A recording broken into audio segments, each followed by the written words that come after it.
Hello friends, myself Aryan Patel. Welcome to my 9th lecture of Unit 2 of course CCMS 503. અગાઉના lectures ની અંદર એટલે કે unit 2 ના અગાઉના લેક્ચર્સ ની અંદર આપણે કયા ડિફરન્શિયલ ઇક્વેશન ની વાત કરી હતી એ પર વાત કરી લઈએ. તો ચલો પહેલા શરૂઆત આપણે કરી હતી linear differential equation which are exact. બરાબર છે? એમાં એક્ઝેક્ટનેસ માટેની જે કન્ડિશન છે એનો ઉપયોગ કરીને આપણે ફર્સ્ટ ઇન્ટિગ્રલ શોધતા હતા અને ફર્સ્ટ ઇન્ટિગ્રલ ની મદદથી આપણે સોલ્યુશન શોધતા હતા. બરાબર છે? એના પછી સેકન્ડ મેથડ આવી જેની અંદર વાત હતી નોન લિનિયર ડિફરન્શિયલ ઇક્વેશન જે એક્ઝેક્ટ હોય એની એ મેથડ ની આપણે વાત કરી. અને લાસ્ટ જે આપણે વાત કરી એ equations of the form yn is equal to fx. Okay, અને હવે આપણે જે વાત કરીશું એ નવા ટાઈપના ડિફરન્શિયલ ઇક્વેશન એટલે કે y2 બરાબર fy ટાઈપના જો તમને ડિફરન્શિયલ ઇક્વેશન આપેલા હોય તો એનું સોલ્યુશન કઈ રીતે મેળવવું. તો એની મેથડ છે એ મેથડ આપણે આખી સમજીશું અને એ મેથડ દાખલાની અંદર એપ્લાય કરીશું. તો ચલો મેથડ શું છે એ જોઈએ. તો આપણને differential equation y2 is equal to fy સ્વરૂપનું ધારો કે આપેલું છે. તો પહેલું સ્ટેપ શું કરવાનું? તો પહેલા સ્ટેપ ની અંદર તમારી ઇક્વેશન 1 ને multiply equation 1 both sides by 2y1 વડે બંને બાજુ મલ્ટીપ્લાય કરો. તો અહીં આપણી પાસે શું થશે? therefore 2y1 y2 is equal to 2fy y1. હવે શું કરો? બંને બાજુ x ની સાપેક્ષે ઇન્ટિગ્રેશન કરો.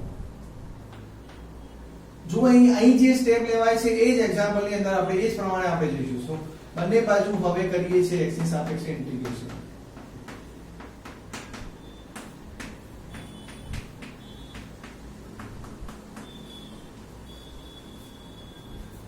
ચલો અહીં તમને જુઓ y નું ફંક્શન છે બાજુમાં y ની સાપેક્ષે ઇન્ટિગ્રેશન નથી. અહીં y1 નું ફંક્શન છે બાજુમાં y1 ની સાપેક્ષે ઇન્ટિગ્રેશન નથી. એનો મતલબ કે વેરીએબલ અને એની સાપેક્ષે ઇન્ટિગ્રેશન ની કોઈ સ્પષ્ટતા દેખાતી નથી. તો થોડું સિમ્પ્લિફાય કરવું પડશે. ચલો સિમ્પ્લિફાય કરીએ. તો સિમ્પ્લિફાય કરવા માટે આપણે શું કરીશું? y2 ને આજે લખી શકીએ dy1/dx. y2 ને કઈ રીતે લખી શકીએ? dy1/dx. એ જ રીતે અહીં y1 ને કઈ રીતે લખી શકીએ? dy/dx. y1 ને કઈ રીતે લખીએ છીએ? dy/dx. ચલો તો શું વધે? અહીં dx કેન્સલ આઉટ. તો therefore અહીં આપણી પાસે વધે 2. હું બહાર કાઢી દઉં છું ને. y1 વધશે અને બાજુમાં શું વધશે? dy1 વધશે. અહીં 2 રહેશે બાજુમાં fy નું ફંક્શન છે અને બાજુમાં વધશે dy. તો જુઓ હવે સ્પષ્ટતા થઈ ગઈ કે y1 નું ફંક્શન છે y1 ની સાપેક્ષે ઇન્ટિગ્રેશન છે, y નું ફંક્શન છે y ની સાપેક્ષે ઇન્ટિગ્રેશન છે. તો આ વચ્ચેની જે પ્રોસેસ થઈ એ તમને અહીં જોવા માટે થઈ કે તમારું જે વેરીએબલ નું ફંક્શન હોય એની સાપેક્ષે બાજુમાં ઇન્ટિગ્રેશન હોવું જોઈએ. થઈ ગયું એ સ્વરૂપનું. ચલો હવે ઇન્ટિગ્રેશન કરવાની વાત આવી. તો તમને કોઈ એમ પૂછે કે x ની સાપેક્ષે x નું ઇન્ટિગ્રેશન કરો.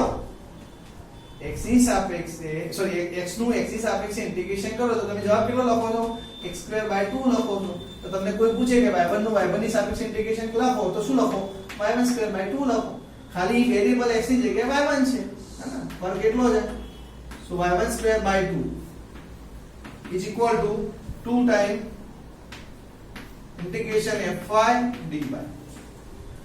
Okay, હવે જો y1² cancel 2 cancel sorry. Okay, so y1² is equal to શું વધશે? તો therefore 2 કેન્સલ થઈ ગયા ને. તો y1² is equal to અહીં કોન્સ્ટન્ટ આપણે મૂકીશું બીકોઝ ઇન્ટિગ્રેશન કરી દીધું છે માટે ઇન્ટિગ્રેટ c એક મૂકીશું. લખીશું કે જે c જે છે where c is an arbitrary constant.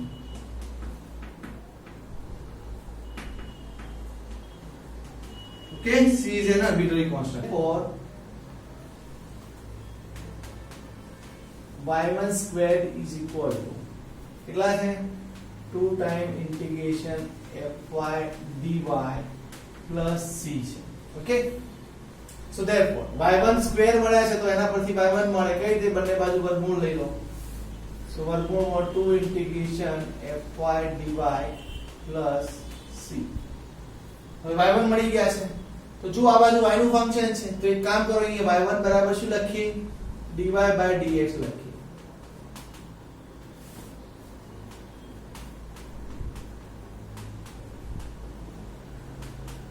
હવે તમને ખબર છે કે આ y નું ફંક્શન છે ને આપણું, તો એને આ બાજુ લઈએ તો બધું y માં થઈ જાય અને આ બાજુ dx માં. એનો મતલબ કે વેરીએબલ સેપરેટ કરીએ છીએ. બાર સાયન્સ ની અંદર ડિફરન્શિયલ ઇક્વેશન ચેપ્ટર ની અંદર તમે ભણ્યા હતા કે વેરીએબલ સેપરેટ કરીને તમે ડિફરન્શિયલ ઇક્વેશન ને સોલ્વ કરતા હતા. આ કેટલા ઓર્ડરનું ડિફરન્શિયલ ઇક્વેશન છે? વન ઓર્ડરનું. બાર સાયન્સ ની અંદર તમે first order differential equation solve કરતા હતા ને વેરીએબલ સેપરેબલ વાળી મેથડથી. તો એ પ્રમાણે આપણે આનું ઇન્ટિગ્રેશન કરીશું તો એને સોલ્યુશન મેળવીશું. ચલો હું આને આ બાજુ લાવું હે ને y વાળા x વાળા આ બાજુ લાવું તો અહીંયા બાજુ શું હશે? dy નીચે આવશે square root of 2 integration fy dy plus c અને આ બાજુ શું હશે? dx. હવે બંને બાજુ ઇન્ટિગ્રેશન કરો so that means integration dy square root of 2 integration fy dy plus c આ બાજુ integration dx plus એક constant integration કરો તો નવો constant c1 લખીએ ને. where c1 is an arbitrary constant. c1 is an arbitrary constant. Okay તો પછી એક કામ કરો, અહીં આનું તો કશું થાય નહીં કારણ કે ફંક્શન જાણતા નથી તો ક્યાંથી ઇન્ટિગ્રેશન થવાનું છે? તો એ તો એજ ઇટ ઇઝ હશે.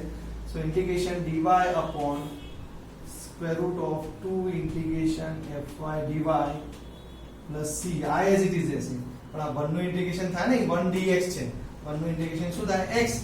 તો x plus c1. તો આ તમને શું આપશે? તમારા જે ઇક્વેશન 1 છે એનું સોલ્યુશન આપશે. આ ઇન્ટિગ્રેશન કરશો એટલે તમને સોલ્યુશન મળશે. ઓકે તો આ હતી મેથડ. તમને આવા પ્રકારના ઇક્વેશન આપેલા હોય y2 બરાબર fy ટાઈપના ડિફરન્શિયલ ઇક્વેશન આપેલા હોય એને સોલ્વ કરવાની મેથડ હતી. ફરીથી એકવાર મેથડ રિવાઇઝ કરી દઉં છું. પહેલું સ્ટેપ કયું કરવાનું? બંને બાજુ 2y1 વડે મલ્ટીપ્લાય કરવાના. 2y1 વડે મલ્ટીપ્લાય કરીને બંને બાજુ x ની સાપેક્ષે ઇન્ટિગ્રેશન કરવાનું. ઇન્ટિગ્રેશન કર્યા પછી અહીં જો y વેરીએબલ સેટ કરી દેવાનો ને. y1 નું મતલબ y1 વેરીએબલ છે તો y1 ની સાપેક્ષે ઇન્ટિગ્રેશન આવ્યું. y નું વેરીએબલ હતો મતલબ y વેરીએબલ નું ફંક્શન હતું તો y ની સાપેક્ષે ઇન્ટિગ્રેશન આવ્યું. એ કર્યા પછી y1 તમને મળશે આ જ પ્રકારે. y1 મળે પછી dy by dx લખો. y1 બરાબર વેરીએબલ સેપરેટ કરો અને એ પ્રકારે ઇન્ટિગ્રેશન કરશો એટલે તમને સોલ્યુશન મળશે. આ હતી આપણી મેથડ આ ટાઈપના ઇક્વેશન સોલ્વ કરવાની. જોઈ લો. ચલો હવે આપણે આ એક્ઝામ્પલ જોઈએ. આ એક્ઝામ્પલ તમને આપ્યો છે y2 y 0 સ્વરૂપનો. તો જુઓ એ એક્ચ્યુઅલમાં y2 y બરાબર 0 છે.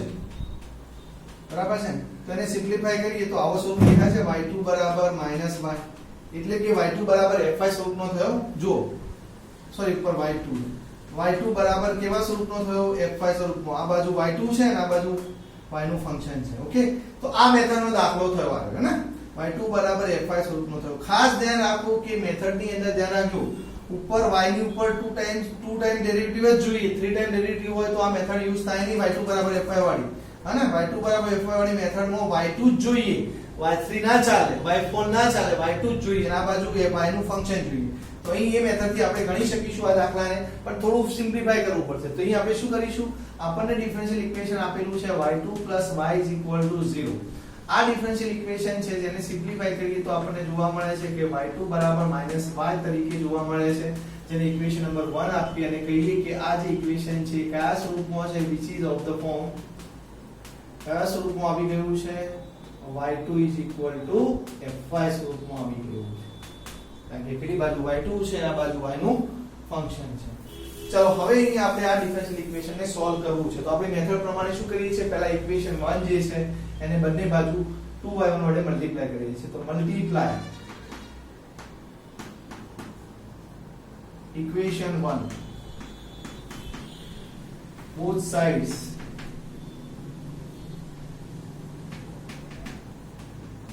by 2y1. ઓકે 2y1 વડે મલ્ટીપ્લાય. તો લખો ચલો મલ્ટીપ્લાય. શું લખાશે? so 2y1 y2 is equal to -2y1.